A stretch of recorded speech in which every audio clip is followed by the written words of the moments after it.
News 18 বাংলায় স্বাগত। আপনাদের সঙ্গে রয়েছে আমি শর্মিষ্ঠা। শুরুতেই সুশান্ত সিং রাজপুতের মৃত্যু তদন্তের দিকে নজর রাখবো। সিদ্ধার্থ পিতানিকে সিবিআই জিজ্ঞাসাবাদ করে, দীপেশ নীরজকেও আজ জিজ্ঞাসাবাদ করে সিবিআই। তিনজনকে মুখোমুখি বসিয়ে জিজ্ঞাসাবাদ করা হয়েছে। তদন্ত প্রক্রিয়া ঠিক কোন পথে এগোচ্ছে, জিজ্ঞাসাবাদে ঠিক কি কি তথ্য উঠে এলো জানবো। আমাদের সঙ্গে সরাসরি রয়েছেন প্রতিনিধি অরুণিমা। অরুণিমা, কি খবর রয়েছে জিজ্ঞাসাবাদ সম্পর্কে?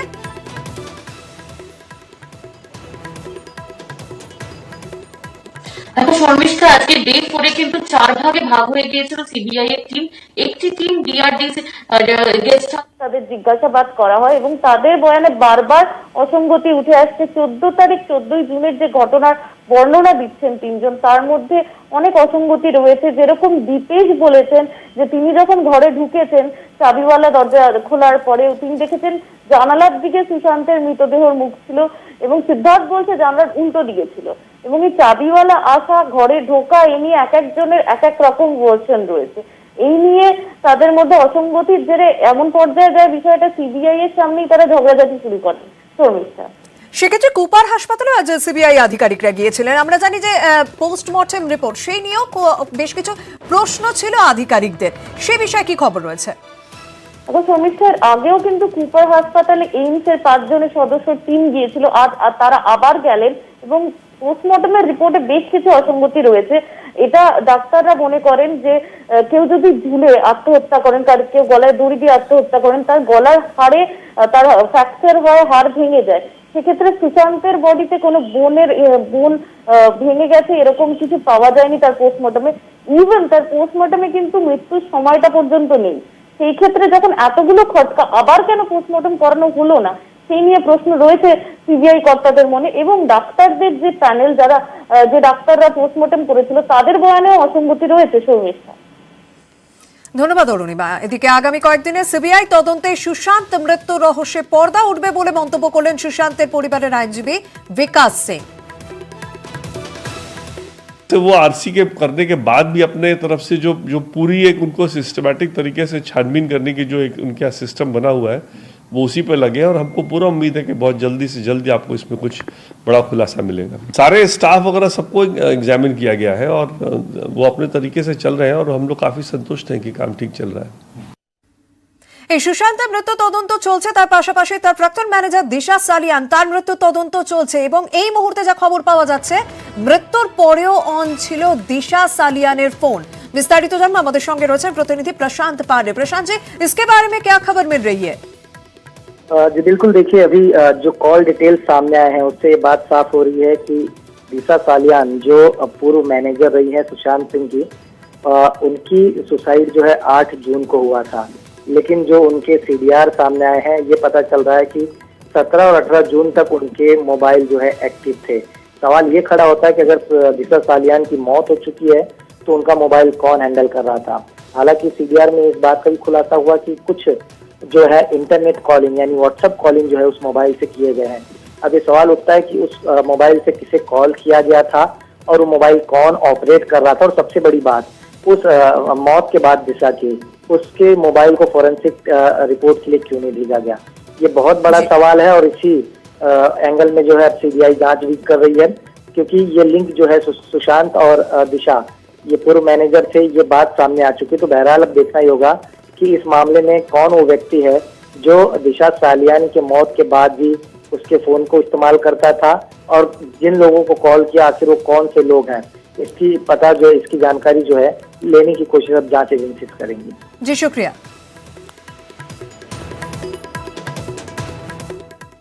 এবার চোখ রাখবো পরে খবরের দিকে। আজ সারাদিনই আমরা কংগ্রেস ওয়ার্কিং কমিটির বৈঠকের দিকে নজর রেখেছিলাম এবং কংগ্রেসের কাছে আজ দিনটা ঘটনাবহুল ছিল। এই মুহূর্তে যা জানা যাচ্ছে, সোনিয়ার হাতেই থাকছে কংগ্রেসের ব্যাটন। অন্তর্বর্তী সভানেত্রী পদে থাকছেন সোনিয়া গান্ধী। আমরা বিস্তারিত জানবো, আমাদের সঙ্গে রয়েছেন প্রতিনিধি সোমনাথ ভট্টাচার্য। সোমনাথ, তোমার কাছে প্রথমেই জানতে চাইবো যে শেষ পর্যন্ত অন্তর্বর্তী সভানেত্রী হিসেবেই থাকছেন সোনিয়া গান্ধী। তিনি ঠিক কি বলেন এই দায়িত্ব নেওয়ার পর? ফের যে 6 মাসের জন্য দায়িত্ব নিলেন, কি বলেন সোনিয়া গান্ধী? দেখো, খুবই নাটকীয় পরিস্থিতির মধ্যে দিয়ে কিন্তু ফের সোনিয়া গান্ধীকে 6 মাসের জন্য অন্তর্বর্তী সভানেত্রী হিসেবে নির্বাচিত করা হলো এবং সেই বৈঠক শেষের পরে দাবি করা হলো যে দল একেবারে ঐক্যবদ্ধ এবং অটুট রয়েছে, দলের মধ্যে কোনো সমস্যা নেই এবং সম্মিলিতভাবে ওয়ার্কিং কমিটি সোনিয়ার নাম প্রস্তাব করেছে, সবটাই করা হলো। কিন্তু যেটা আমরা জানতে পারছি যে সোনিয়া কিন্তু বৈঠকের মধ্যে বেশ কিছু বিস্ফোরক অভিযোগ তুলেছেন। তিনি দলের নেতাদের জানিয়েছেন যে এই যে গত দুদিন ধরে যে ঘটনা ঘটছে চিঠিকে কেন্দ্র করে, চিঠি এবং তার বিপক্ষে পাল্টা চিঠি, এই যে নিয়ে টানাপোড়েন চলছে এবং তার নেতৃত্ব নিয়ে প্রশ্ন উঠেছে, তাতে তিনি গভীরভাবে দুঃখিত। তিনি মনে করছেন যে এটা না হলেই ভালো হতো এবং তিনি এটাও জানিয়েছেন যে কোনোদিন যদি এমন কোনো বার্তা দলের তরফে আসে যে তার যে নেতৃত্ব, তার প্রতি একটা অনাস্থা তৈরি হয়েছে, তাতে কিন্তু সেটা মিডিয়ার সামনে না গিয়ে তাহলে দলের মধ্যে আলোচনা করা উচিত। দলের মধ্যে সেটা নিয়ে আলাপ আলোচনা করলে একটা পথ বেরোবে। কিন্তু এইভাবে যে দলের ভাবমূর্তি ক্ষুণ্ণ হলো, এটাতে তিনি দুঃখ পেয়েছেন বলেই তিনি দলের মধ্যে জানিয়েছেন। সোমনাথ, তুমিও যেমন বলে এবং আজ সারাদিন আমরা যে কংগ্রেস ওয়ার্কিং কমিটির বৈঠকের দিকে নজর রেখেছিলাম, একেবারে ঘটনা বহুল ছিল আজকের দিনটা। ঠিক কি হলো সকাল থেকে? দেখো, ঘটনা বহুল বললে কম বলা হয়, একদম নাটকীয় ঘটনা বহুল বলা যেতে পারে। আমরা জানি যে গতকাল থেকেই কিন্তু এই কংগ্রেসের যে সভানেত্রী সোনিয়া গান্ধী, তাকে যে চিঠি দিয়েছিলেন 23 জন শীর্ষ নেতা, সেই চিঠি নিয়ে টানাপোড়েন চলছিল। আজ কিন্তু সিডব্লিউসির বৈঠক শুরু হওয়ার পরে কিন্তু সেই চিঠির বিষয়টি নিয়ে একদম তোলপাড় শুরু হয়। আমরা জানি যে এই মুহূর্তে বৈঠক হচ্ছে ভার্চুয়ালে এবং সেই ভার্চুয়ালেই কিন্তু তোলপাড় শুরু হয় এবং পরস্পর বিরোধী প্রশ্ন করা শুরু হয় এবং পাল্টা অভিযোগ এগুলোর মধ্যে দিয়ে এগোতে থাকে বৈঠক। এবং শেষ পর্বে গিয়ে এমনই অবস্থা হয় যে মনমোহন সিং এবং একে অ্যান্টনি, এই দুজনকে যে হস্তক্ষেপ করতে হয়, তারপরেই কিন্তু একটা সমঝোতার পথ তৈরি হয় এবং পরিস্থিতি নিয়ন্ত্রণে আসে। ধন্যবাদ। कार्य समिति ने कांग्रेस अध्यक्षा श्रीमती सोनिया गांधी द्वारा महासचिव संगठन को लिखे गए पत्र एवं कुछ कांग्रेस नेताओं द्वारा कांग्रेस अध्यक्षा को लिखे हुए पत्र का संज्ञान लिया। सीडब्ल्यूसी की स्पष्ट राय है कि इस महत्वपूर्ण मोड़ पर पार्टी एवं उसके नेतृत्व को कमजोर करने की अनुमति न तो किसी को दी जा सकती है और न किसी को दी जाएगी। कांग्रेस कार्य समिति की यह बैठक श्रीमती सोनिया गांधी एवं श्री राहुल गांधी के हाथों व प्रयासों को हर संभव तरीके से मजबूत करने का संकल्प लेती है। सीडब्ल्यूसी ने इसका भी संज्ञान लिया कि पार्टी के अंदरूनी मामलों पर विचार विमर्श मीडिया के माध्यम से या सार्वजनिक पटल पर नहीं किया जा सकता है। कांग्रेस कार्य समिति ने सभी कार्यकर्ताओं व नेताओं को राय दी कि पार्टी से संबंधित मुद्दे पार्टी के मंच पर ही रखे जाएं ताकि उपयुक्त अनुशासन भी रहे और संगठन की गरिमा भी। सीडब्ल्यूसी एक मत से श्रीमती सोनिया गांधी से निवेदन करती है कि कोरोना काल में अखिल भारतीय कांग्रेस कमेटी के अगले अधिवेशन के बुलाए जाने तक वह भारतीय राष्ट्रीय कांग्रेस की अध्यक्षा के गरिमामय पद पर नेतृत्व करे। এবার নজর রাখবো রাজ্য রাজনীতির দিকে। সমস্ত সাংগঠনিক দায়িত্ব থেকে রত্না চট্টোপাধ্যায়কে সরিয়ে দিল তৃণমূল। আর তৃণমূলের এই সিদ্ধান্তকে স্বাগত জানালেন বৈশাখী বন্দ্যোপাধ্যায়। এতেই জল্পনা তৈরি হয়েছে, তাহলে কি তৃণমূলে ফিরছেন শোভন চট্টোপাধ্যায়?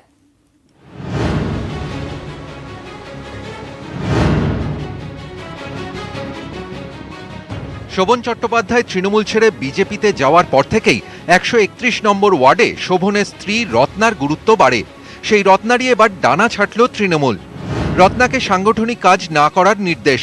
131 নম্বর ওয়ার্ডের সাংগঠনিক দায়িত্বে ছিলেন রত্না। সূত্রের খবর, রত্নার কাজে অসন্তুষ্ট নেতৃত্ব।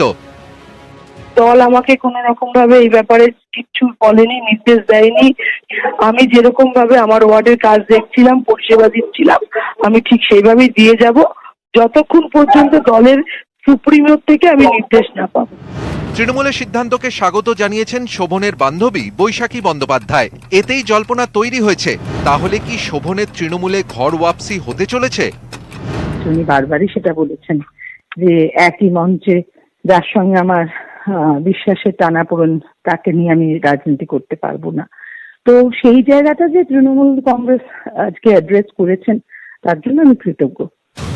শোভন চট্টোপাধ্যায় তৃণমূল ছাড়ার পরই দলীয় সংগঠনে রত্নার উত্থান। হাকডাক করেই শোভন পত্নীর হাতের ওয়ার্ডের দায়িত্ব তুলে দেওয়া হয়। বেহালায় 131 নম্বর ওয়ার্ডে প্রাক্তন মেয়রের খাস তালুকে তৃণমূলের সাম্রাজ্য সামলাচ্ছিলেন রত্না, কিন্তু সূত্রের খবর তার কিছু কাজে ক্ষোভ তৈরি হয় তৃণমূলেরই অন্দরে। এদিকে তৃণমূল ছাড়লেও বিজেপিতে কার্যত নিষ্ক্রিয় ছিলেন শোভন চট্টোপাধ্যায়। বারবার বিজেপির শীর্ষ নেতাদের বার্তাতেও কাজ হয়নি। শোভন চট্টোপাধ্যায়কে সেভাবে ময়দানে নামতেই দেখা যায়নি। এই পরিস্থিতিতে রত্নার ডানা ছাঁটা যথেষ্ট তাৎপর্যপূর্ণ বলেই মত পর্যবেক্ষকদের। জোর জল্পনাও তৈরি হয়েছে, তাহলে কি তৃণমূলে ফিরছেন শোভন? নিউজ 18 বাংলা। শোভন কি তাহলে তৃণমূলে ফিরছেন? এই জল্পনা তুঙ্গে, যদিও প্রসঙ্গ এড়িয়ে গেলেন বিজেপি নেতা কৈলাশ विजयवर्गीय। शोभन चट्टोपाध्याय को तृणमूल में वापस लाने के लिए उनकी शर्त के मुताबिक रत्ना चटर्जी को सारी पदों से हटा दिया गया ताकि उनका आना ये स्मूथ हो जाए, बस आसान हो जाए। तो आप क्या करोगे? आप पता नहीं भाई, ये चैप्टर हमारे पास सही नहीं और मुझे पता भी नहीं, इसकी जानकारी भी नहीं। মাঝেরহাট সেতু নিয়ে এখনো জট কাটলো না। আজও রেল রাজ্য বৈঠকে এই জট কাটার কোনো ইঙ্গিতই পাওয়া গেল না। বিস্তারিত জানবো আমাদের সঙ্গে রয়েছেন প্রতিনিধি আবির ঘোষাল। আবির, কোন জায়গায় জট রয়েছে এবং এখনো পর্যন্ত কি খবর রয়েছে? জুলাই মাসের 10 তারিখে মাঝেরহাট ব্রিজের যে গার্ডার লঞ্চিং এর যে কাজ সেটা সম্পূর্ণ হয়ে গিয়েছিল। তার পরিপ্রেক্ষিতে এবার পরবর্তী পর্যায়ে কাজ চলছিল, যদিও রেল লাইনের ওপরের অংশে মোট 12টা যে বিয়ারিং সেটা নিয়ে পূর্ব রেলের তরফ থেকে একটা আপত্তি জানানো হয়। মূলত এই ব্রিজের যে বিয়ারিং গুলোর ক্ষেত্রে যে পরিস্থিতি বিচার করা হয় সেই সংক্রান্ত বিষয়ে পূর্ত দপ্তর তাদের কাছে যে নকশা জমা দিয়েছিল তা কোনোভাবেই পছন্দ হচ্ছে না পূর্ব রেলের। এক্ষেত্রে দাঁড়িয়ে তারা 3টি ইস্যুকে তুলে ধরেছিল। তার জেরে হচ্ছে যে 19 আগস্ট থেকে কাজ বন্ধ রয়েছে। 19 আগস্ট বিয়ারিং এর নকশা জানতে চায় রেল। তার পরিপ্রেক্ষিতে আজকে একটা বৈঠক হয়। রেল এবং রাজ্যের বৈঠকে এখনো পর্যন্ত সমস্যার সমাধান হয়নি। রেলের বক্তব্য, রাজ্য অর্থাৎ পূর্ত দপ্তর তাদের কাছে যে নকশাগুলো জমা দিয়েছে তার পরিপ্রেক্ষিতে কিছু জবাব চাই, তার রাজ্য এখনো দিতে হতে পারেনি। সেই কারণে আগামীকাল ফের আরেকবার বৈঠক ডাকা হয়েছে। সেখানে সমস্যার সমাধান হলে ফের মাঝেরহাট ব্রিজের কাজ শুরু করা হবে। ধন্যবাদ আবির।